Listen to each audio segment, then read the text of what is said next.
Hey, what is up guys? Welcome back to another video, and in this video we are going to be continuing on with our C# tutorial series, and in this particular tutorial we are going to be covering how we create and call methods. Now remember how I said at the beginning of this series when we were just starting to talk about specific methods built into C# that built into C# and .NET, that I would eventually show you guys how to create your own and call your own methods? Well, now is that time. Okay, so in the editor, you can see here I have a bit of code. Things have changed slightly, where I have where I have a class called program, and then I have a public static void main string args. This bit of code is what would have shown up if, when you created your project, you did not disable, or rather, if you did not enable top-level statements, right? So if you had, with the checkbox in the wizard when you create a project, where it said "Do not use top-level statements," if you checked that box, all right, then this stuff would show up. However, you can also see we don't have any using statements, and those would have shown up too. But because we're using what's called implicit usings, we don't need to include those. So,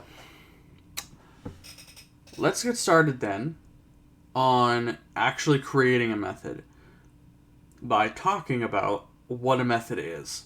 Well, a method is essentially you can think of it as a container, a reusable container that allows you to do a certain piece of functionality. So, for example, let's say you want to add, remove, update, or add, update, remove, or read something from a database in a web application or a desktop application. Then a method would be perfect for each individual function. Oh, I am so sorry, guys. Oh my. So, anyway, we've got so in this example, with the database stuff, we've got 4 examples of methods.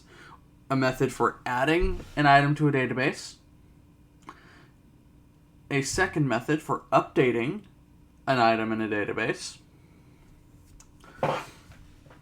a third method for deleting stuff in the database, and then another for reading that data from a database. Now, of course, that can also that number can multiply depending on how many tables you have in your database and all that kind of stuff. And you don't want all that stuff being put into a single class code base thing. So that's where methods come in. They allow us to split our code into reusable chunks, and that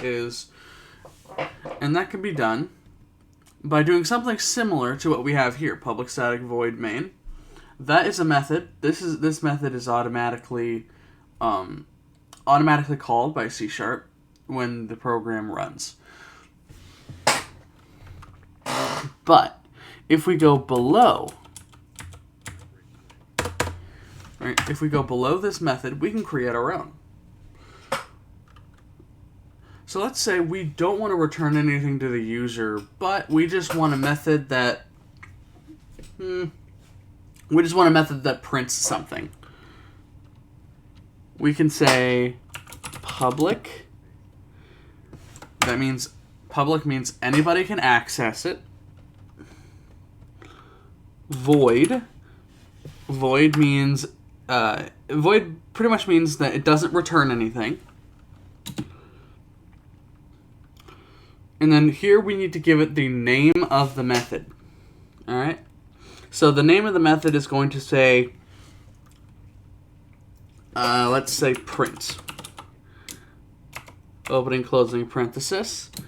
and then put your curly braces in.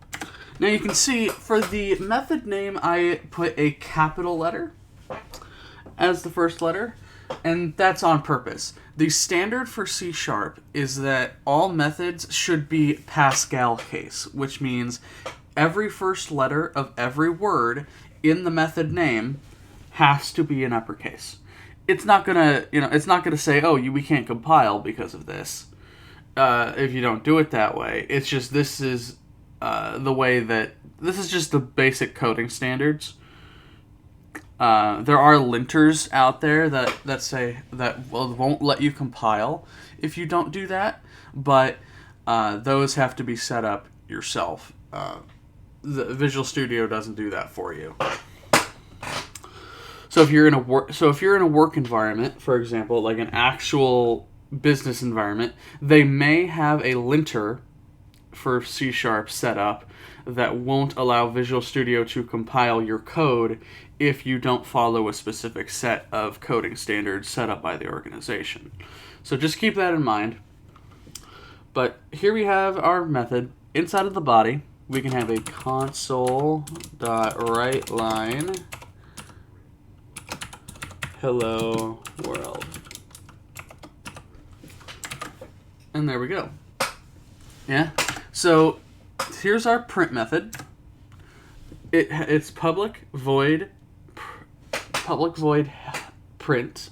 That's the signature for the method, and then we have its body, which is what all we're doing is we're just printing out hello world. So now inside of public static void main, up above, we can go ahead and say print. Like that. And that is how we can call our own method from within this class. And we've been using the write and WriteLine methods of the console class, and that's how you call a method from a class where it uses what's called the static keyword, and static basically means global. It can be accessed from anywhere without needing an object or anything like that. You can just call it straight up from using the class name itself.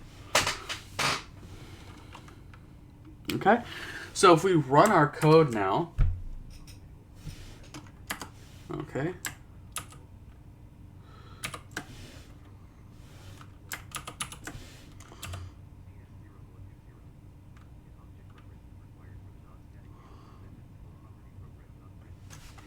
aha. Now, this is another issue that you might come across if you do the code the way we just did. It produces an error because you can't make a call to a non-static method inside of a static method. Anything called within a static method should be... and if it's called like this anyway, with just print as it is now, this should be static. If it's called from an object, it doesn't particularly care. But if it's like this, it has to be static. Okay? So we can put static in there. All right. And so now, if we run our code, you can see in our debug console, we have hello world. Pretty simple stuff. But what if I want to add parameters? What if I want the user to be able to specify what they want to print to the console?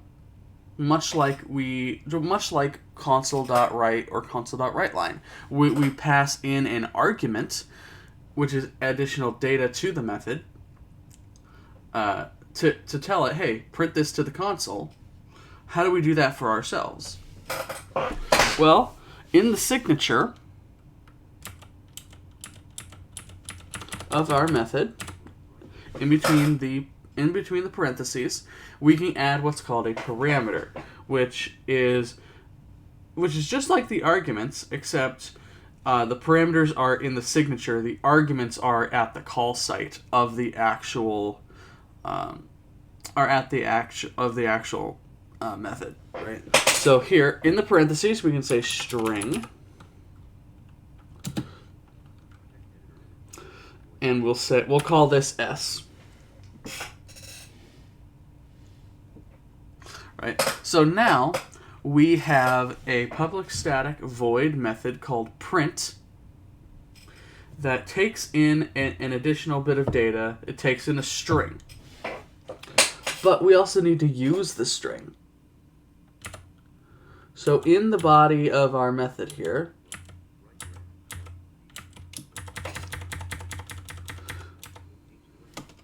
we can get rid of these quotation marks and just put S into the console write line. Alright, now we're going to get another error. And this error is telling us, hey, this method print accepts an argument. It must have some kind of argument passed to it. So inside of the parentheses at the call site, we can pass in a string argument of, let's say, this is an argument being passed to print. Save your code and Control F5. And so now you can see we have printed to the console. This is an argument passed to print.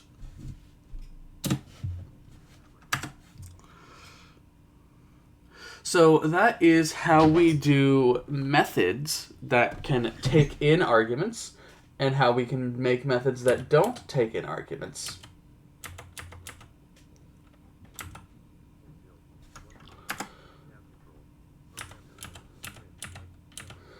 However, what if we wanted to make a method that returns something?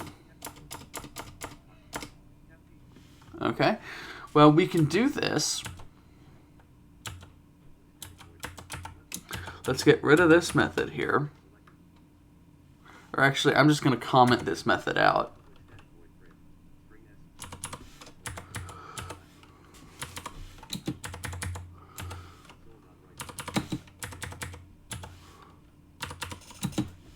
Okay. Alright. So that method is commented out, so we don't need that anymore. Let's go ahead and create a new method. This method is going to return a value. In this case, we're going to have it return an integer. Alright. So, what we want to do then is we can say, let's make this one private. So this one can only be accessed within this class. So private static int. And we'll say read integer. And we can pass it a parameter of string prompt. Like that. Okay. So here we have a method called readInt. It takes in a string prompt, and then it is also static and private.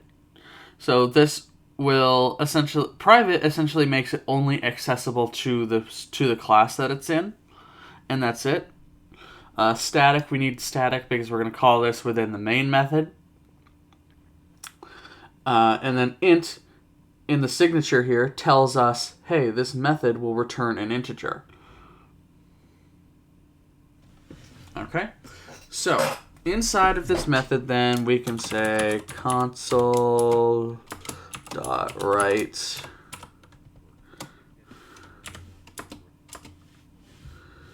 and we can pass it prompt like that. Then we can well, scroll this down here for a second. Okay, and then we can say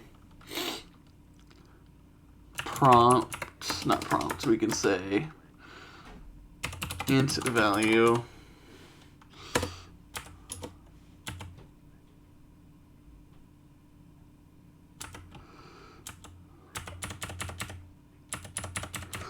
and for the value that we can assign the integer value equals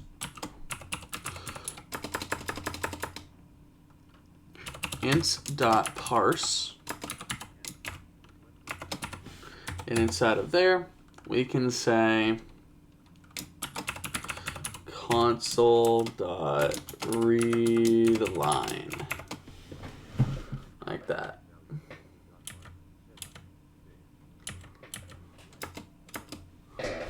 Okay. Now, normally you might not want to do that all in one line, but that's okay. This is just example code. All right. So then, once we do that, we can return value. And so the return statement essentially says, okay, well, you want me to return something, so return this value. And there we go. All right. So now, if we go up into our main method, we can say int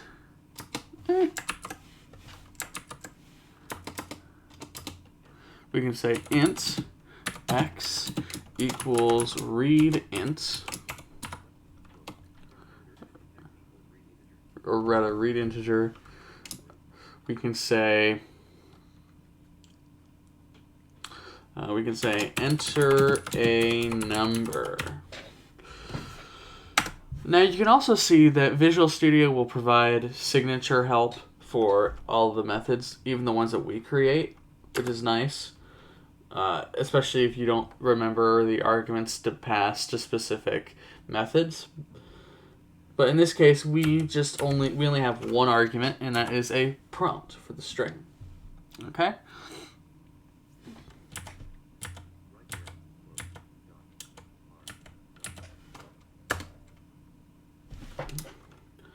Say colon and a cap. Okay, let's try to run our code now. And here we are. Now it's prompting us for a number, so let's say 10.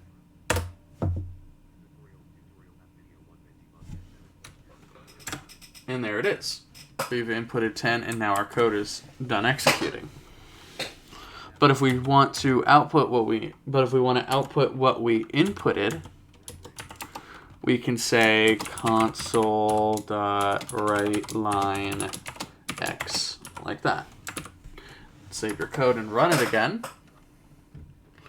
Enter 10, and now it outputs 10.